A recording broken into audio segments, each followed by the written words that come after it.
Hello everyone, welcome back to my channel. तो आज हम पढ़ने वाले हैं सीएमएस के बारे में, जिसे साइटोप्लाज्मिक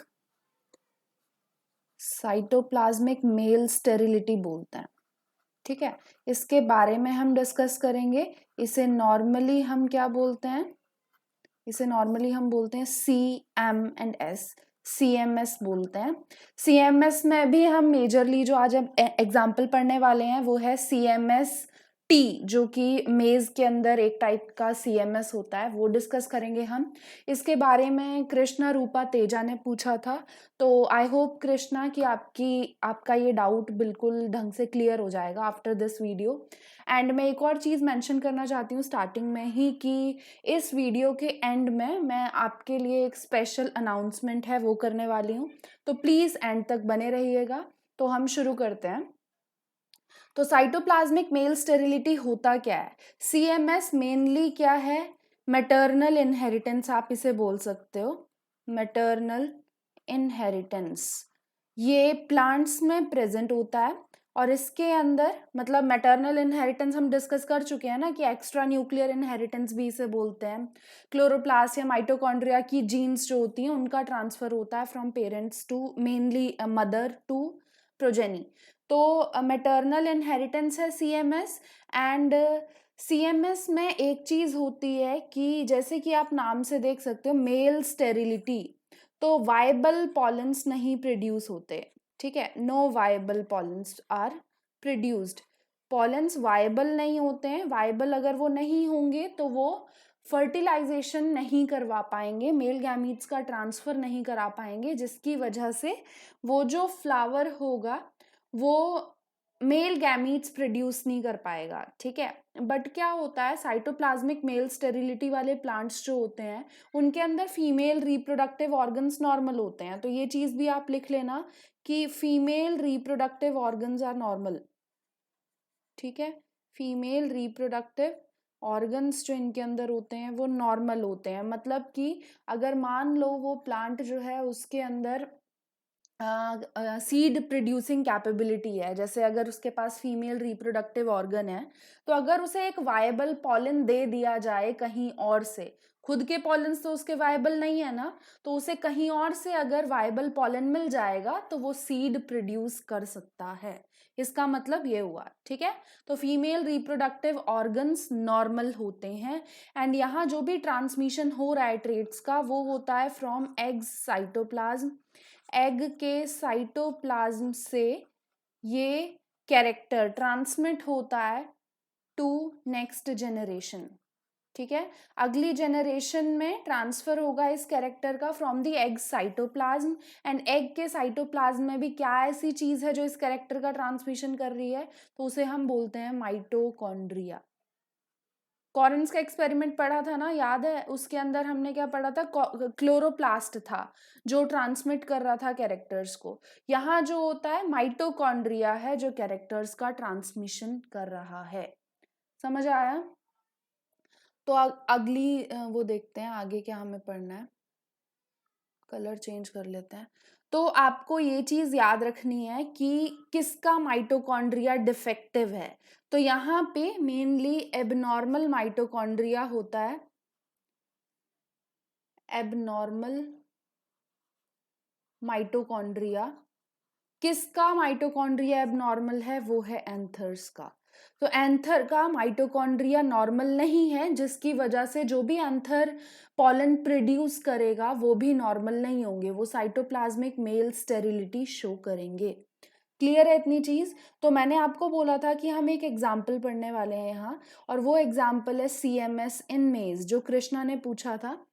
तो सीएमएस इन मेज के बारे में हम डिस्कस करेंगे। इससे रिलेटेड एडिशनल कुछ इन्फॉर्मेशन है वो मैं एंड में शेयर करूंगी। पहले सिर्फ हम जो अभी पढ़ रहे हैं वो है सीएमएस-T के बारे में। सीएमएस-T एक टाइप का आप ये बोल सकते हो साइटोप्लाज्मिक मेल स्टेरिलिटी है, जो मेज में काफी ज्यादा कॉमन है। इसमें जो ये टी टर्म यूज की गई है इसका मतलब होता है टेक्सास, क्योंकि इसकी डिस्कवरी जो थी, आप ऐसे लिख सकते हो डिस्कवर्ड, पहले तो साइंटिस्ट का नाम लिख लो, तो डिस्कवर्ड बाय दो साइंटिस्ट थे, एक थे रोजर्स एंड दूसरे थे एडवर्डसन।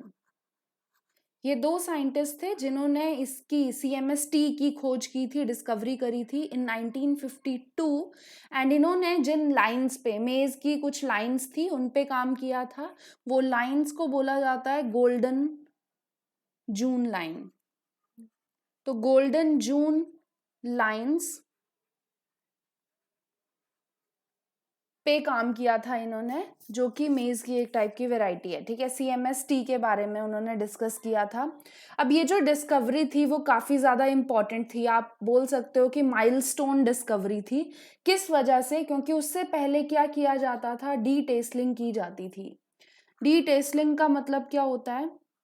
डी टेसलिंग एक प्रोसेस होती है जिसमें जो मेल टेसल्स होते हैं, टेसल्स मेनली टर्म मेल के रिप्रोडक्टिव पार्ट वाले रीजन के लिए यूज करते हैं मेज में। तो टेसल्स को रिमूव करना पड़ता था अगर आपको वो प्लांट जो है उसका आर्टिफिशियल हाइब्रिडाइजेशन करना है। तो आपने पढ़ा होगा आर्टिफिशियल हाइब्रिडाइजेशन में फर्स्ट स्टेप होता है ईमस्क्यूलेशन। ईमस्क्यूलेशन वाले स्टेप में क्या होता है कि स्टेमन्स को, एंथर को, जो अभी यंग हैं उन्हें रिमूव कर देते हैं ताकि कंटामिनेशन ना हो पॉलेंस की। सिमिलरली यहाँ ईमस्क्यूलेशन का ही एक प्रोसीजर है जिसे डी टेसलिंग बोलते हैं। टेसल्स को रिमूव कर देते हैं, मतलब मेल रिप्रोडक्टिव पार्ट को रिमूव करना पड़ता था ड्यूरिंग आर्टिफिशियल हाइब्रिडाइजेशन। तो ये आर्टिफिशियल हाइब्रिडाइजेशन का एक प्रोसीजर है, हाइब्रिडाइजेशन, ठीक है। अब क्या होता है कि पहले ये डीटेसलिंग करने में बहुत टाइम लगता था, बहुत ज्यादा लेबर की जरूरत होती थी। बट जब ये लाइंस आ गई, CMST लाइंस जो मेज में आ गई, तो उसके बाद डीटेसलिंग का प्रोसीजर खत्म हो गया। किस लिए? क्योंकि अगर अब एंथर्स प्रेजेंट भी हों उस प्लांट पे तो भी फर्क नहीं पड़ेगा, क्योंकि वो anthers fertile pollen grains produce नहीं कर रहे हैं, ठीक है। समझ आई ये बात? तो CMST जो लाइंस हैं इनमें हुआ क्या, डीटेसलिंग वाले प्रोसीजर कम हो गया, एलिमिनेशन हो गया डीटेसलिंग का, जिसकी वजह से इजीली मेज के हाइब्रिड्स के सीड्स आप प्रोड्यूस कर सकते हो। तो मेज हाइब्रिड सीड्स की प्रोडक्शन के लिए ये काफी अच्छा एक माइलस्टोन डिस्कवरी थी, ठीक है। नेक्स्ट चीज आप क्या डिस्कस करोगे? तो नेक्स्ट आपको ये याद रखना है कि मेल स्टेरिलिटी किस वजह से होती है इस लाइन में। तो मेल स्टेरिलिटी यहां होती है, मेल स्टेरिलिटी होगी due to anther exertion. Anther exertion बोलते हैं, उसकी वजह से होती है। एंड पॉलन अबॉर्शन की वजह से। तो पॉलेंस जो है अबॉर्ट कर जाते हैं, मेल गैमीट्स प्रोड्यूस नहीं कर पाते हैं। तो पॉलन अबॉर्शन की वजह से या एंथर एक्सर्शन की वजह से यहाँ पे मेल स्टेरिलिटी हो रही है। But you need to know that there is normal female fertility, जो मैंने पहले भी चीज मेंशन करी है, नॉर्मल फीमेल फर्टिलिटी होगी। तो सिर्फ मेल रिप्रोडक्टिव पार्ट्स जो हैं वही काम नहीं कर रहे हैं, ठीक है। बट फीमेल की फर्टिलिटी जो है वो बिल्कुल नॉर्मल है। अब इसमें एक और चीज काफी इंटरेस्टिंग ये है कि अगर मान लो कि वो हाइब्रिड आपने बना दिया है जिसके अंदर मेल स्टेराइल हो गया है, बट आप नेक्स्ट जनरेशन में चाहते हो कि वो मेल फर्टाइल हो जाए, तो उसके लिए आपको क्रॉस करवाना पड़ता है किसी और प्लांट के साथ, किसी और मेज के साथ जिसके अंदर RF जीन्स हों। RF जीन्स क्या है? जैसे मैंने आपको मेंशन किया, CMS की जीन्स जो होती हैं वो प्रेजेंट होती है माइटोकॉन्ड्रिया पे। तो माइटोकॉन्ड्रिया का फंक्शनिंग नॉर्मल ना होने की वजह से ही CMS होती है। बट RF जीन्स जो होती हैं ये होती है न्यूक्लियर जीन्स। तो कुछ जीन्स हैं जो न्यूक्लियस पे प्रेजेंट है मेज के। अब ये जो न्यूक्लियर जीन्स हैं they have the capability to restore the fertility of the male reproductive part जो भी मेज का है। तो इसीलिए इन्हें RF डिनोट करते हैं, जिसका मतलब क्या है, रीस्टोरर्स ऑफ फर्टिलिटी। समझ आया? तो RF टर्म जरूर यूज की जाती है। RF के बेसिस पे बहुत सारे CMS बनाए गए हैं मेज में, जिनमें से एक अभी हम CMST पढ़ रहे हैं। तो रीस्टोरर ऑफ फर्टिलिटी बोलते हैं R एंड F। ये न्यूक्लियर जीन्स हैं जो अगर इंसर्ट कर दी गई इन दी मेल स्टेराइल लाइंस तो वो मेल स्टेराइल लाइंस फर्टाइल हो जाएंगी, यानी वो नॉर्मल पॉलन्स प्रोड्यूस करेंगी, नॉर्मल मेल गैमीट्स प्रोड्यूस करेंगी। तो इनकी वजह से मेनली वायबल पॉलन प्रोड्यूस हो रहे हैं, नॉन वायबल नहीं, जैसा अभी हम पीछे डिस्कस कर रहे थे। तो इन जीन्स का कंट्रीब्यूशन है अगर फिर से आप मेल स्टेरिलिटी को रीस्टोर करना चाहते हो तो। अब हम सीएमएस के बारे में डिस्कस कर रहे हैं, तो सीएमएस से रिलेटेड एक चीज आप लिख सकते हो कि सीएमएस-टी जो है इसके अंदर कौन कौन सी आरएफ रिस्पॉन्सिबल है फर्टिलिटी रिस्टोर करने के लिए। तो 2 आरएफ हैं, एक है जिसे बोलते हैं RF1, इन्हें मोस्टली ऐसे ही नाम दिए जाते हैं, एंड दूसरा है जिसे बोला जाता है RF2। आगे हम और सीएमएस के नाम भी डिस्कस करेंगे एंड में इस वीडियो के, तो आप वहां देखोगे कि आरएफ जो है वो अलग है, मतलब डिफरेंट सीएमएस लाइंस के लिए जो आरएफ जीन्स हैं जो फर्टिलिटी रिस्टोर करने के लिए रिस्पॉन्सिबल हैं वो अलग अलग होती हैं, सेम नहीं होती हैं। समझ आया? But there was some drawbacks, तो कुछ ड्रॉबैक्स थे किस चीज के? सीएमएस-टी के। तो सीएमएस-टी को पहले काफी इस्तेमाल किया जाता था बट बाद में इसका यूज कम हो गया, किस वजह से? तो उसके ड्रॉबैक्स भी मैं शेयर कर रही हूँ यहाँ।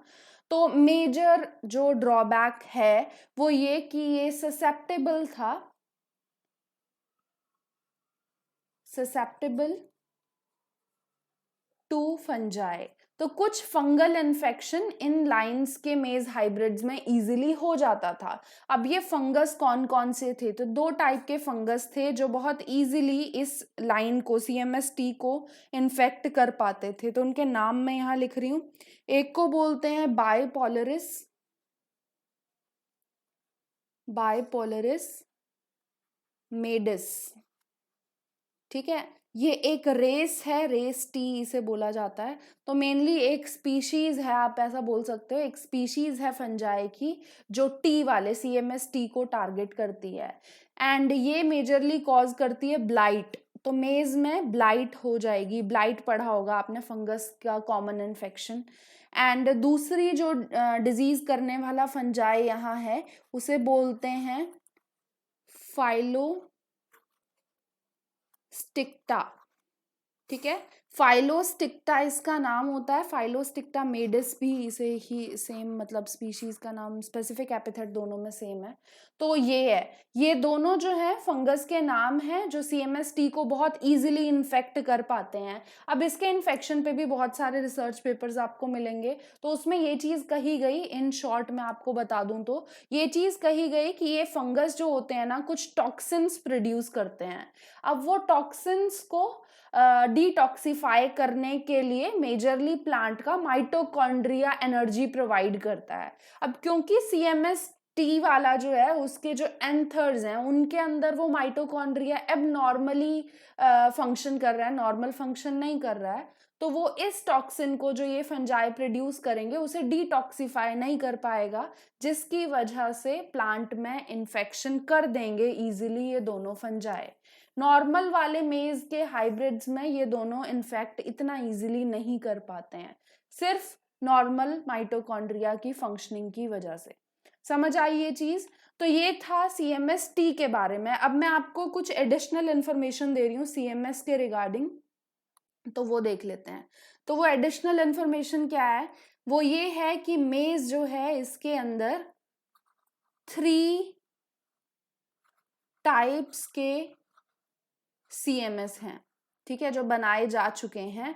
या आप बोल सकते हो सीएमएस क्योंकि साइटोप्लाज्म से रिलेटेड है तो आप ये बोल सकते हो मेज के 3 टाइप के हाइब्रिड्स बने हैं जिनके अंदर साइटोप्लाज्म जो है वो स्टेराइल है, मेल स्टेराइल है। तो वो 3 टाइप्स कौन कौन से हैं? एक को बोलते हैं सीएमएस-टी जो अभी हम पढ़ चुके हैं, एक को बोला जाता है सीएमएस-एस, एक होता है जिसे सीएमएस-सी बोलते हैं।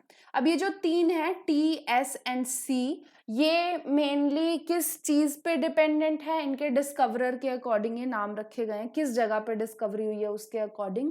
और इन तीनों के जो रिस्टोरर ऑफ फर्टिलिटी है यानी आरएफ जीन्स हैं वो अलग अलग हैं। टी का मैंने आपको बताया टेक्सास से नाम आया है, एस का आया है यूएसडीए से, यहाँ वाला S, यहाँ T, एंड ये जो C टर्म आई है ये आई है चारुआ नाम की एक वर्ड से, ठीक है, C। तो इन तीनों में से मैंने आपको बताया टी का पहले काफी इस्तेमाल किया जाता था, बट अब इसका इस्तेमाल काफी कम हो गया है क्योंकि वो फंगल इन्फेक्शंस की वजह से, जो अभी हमने डिस्कस करे हैं। अब CMS-C जो है ना, इसका सबसे ज्यादा यूज किया जाता है। किस लिए? क्योंकि माना जाता है ये CMS सबसे ज्यादा स्टेबल है। स्टेबल होने का मतलब क्या है? इजीली एक जनरेशन से अगली जनरेशन में पास हो जाता है और अगली जनरेशन में भी नॉर्मली स्टेबली काम करता है। तो ये स्टेबल मेल स्टेरिलिटी प्रोवाइड करता है। इसके अलावा it also increases the yield of the seeds. तो सीड्स की या ग्रेन्स आप बोल सकते हो, तो हाई ग्रेन यील्ड ये प्रोवाइड करता है, ठीक है। तो ग्रेन की यील्ड भी इंक्रीज हो रही है, साथ साथ में मेल स्टेराइल भी हो रहा है वो प्लांट। तो जो भी मेज हाइब्रिड्स हैं वो काफी अच्छी क्वालिटी के प्रोड्यूस होते हैं, इसीलिए चारुआ वाले का सबसे ज्यादा इस्तेमाल किया जाता है, ठीक है। इसीलिए इसकी एप्लीकेशन ज्यादा है। अब लास्ट चीज एक ये चीज भी डिस्कस कर लेते हैं कि ये RF होते क्या हैं। सो मोस्ट RF जो होते हैं, वो जो जीन्स मैंने आपको बताई, वो क्या ऐसी चीज प्रोड्यूस कर रही हैं जिसकी वजह से फर्टिलिटी रिस्टोर हो जाती है। तो मोस्ट RF जीन्स जो हैं वो एनकोड करती हैं किस चीज को? PPRs को। PPR क्या होते हैं? इन्हें बोला जाता है पेंटा ट्राइकोपेप्टाइड। पेंटा ट्राइकोपेप्टाइड रिपीट्स, ठीक है। इनको कंटेनिंग कुछ प्रोटीन्स ये प्रोड्यूस करती है, ठीक है। तो RF जीन्स PPR वाले प्रोटीन प्रोड्यूस करेंगे जिनके अंदर ये पर्टिकुलर पेंटा ट्राइकोपेप्टाइड रिपीट्स हैं। अब ये जो रिपीट्स हैं, these are the signalling molecules. आप ऐसा बोल सकते हो कि अगर ये प्रोटीन है एक, इस प्रोटीन के आगे या पीछे ये रिपीट प्रेजेंट होगी, ठीक है। तो क्या होगा? वो प्रोटीन टारगेट कर दिया जाएगा टू दी माइटोकॉन्ड्रिया। जैसे ये माइटोकॉन्ड्रिया हमने बना दिया अगर, तो इस माइटोकॉन्ड्रिया के अंदर ये टारगेट हो जाएगा। तो इसका मेजर काम माइटोकॉन्ड्रिया के अंदर होता है, जहां पे हमें पता है कि CMS जीन का प्रोडक्ट भी वहीं प्रेजेंट होगा। तो इजीली ये वहां जाते हैं। CMS के जो ट्रांसक्रिप्ट्स होते हैं, बिफोर ट्रांसलेशन ये उसे रेगुलेट कर देते हैं। तो उसके CMS के जो ट्रांसक्रिप्ट्स बनेंगे, यानी mRNA सीक्वेंसेस बनेंगे, उन पे ये जाके बाइंड कर जाता है, जिसकी वजह से CMS प्रोटीन्स नहीं बन पाते।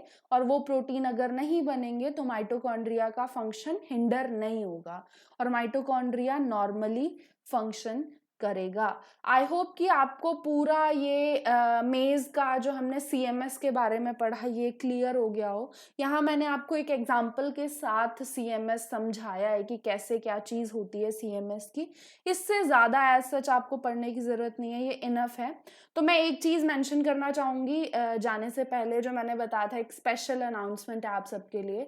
तो आप में से जो भी मास्टर्स के स्टूडेंट हैं, जो भी मास्टर्स अभी कर रहे हैं, फर्स्ट ईयर में या फाइनल ईयर में हैं, अगर आपको आपकी यूनिवर्सिटी से कुछ भी ऐसे रिसर्च पेपर्स मिलते हैं जो आपको बोला जाता है कि आपको प्रेजेंट करने हैं क्लास के बीच में, तो वो रिसर्च पेपर्स अगर आपको समझ नहीं आ रहे हैं तो मेरी मेल आईडी नीचे डिस्क्रिप्शन बॉक्स में दी गई है। उस मेल आईडी पे आप मुझे वो क्वेश्चन पेपर भेज देना और उस क्वेश्चन पेपर के ऊपर मैं वीडियो जल्दी से जल्दी बनाऊंगी ताकि आप उसे ढंग से समझ सको और तब जाके उस वीडियो को मेनली उस पेपर को प्रेजेंट कर सको क्लास के सामने, ठीक है। तो ये चीज़, ये अपॉर्चुनिटी मैं आप सबको दे रही हूँ। जो भी मास्टर्स के स्टूडेंट्स हैं, कोई भी रिसर्च पेपर आपको समझ नहीं आ रहा है तो आप प्लीज़ मुझे भेजो और मैं उसे जल्दी से जल्दी आपको समझाने की कोशिश करूँगी। बस यही था आज की वीडियो में। आगे आने वाली वीडियो में हम किलर स्ट्रेन के बारे में पढ़ने वाले हैं, यानी पैरामीशियम में जो किलर स्ट्रेन्स होते हैं, ठीक है। So stay tuned, good bye.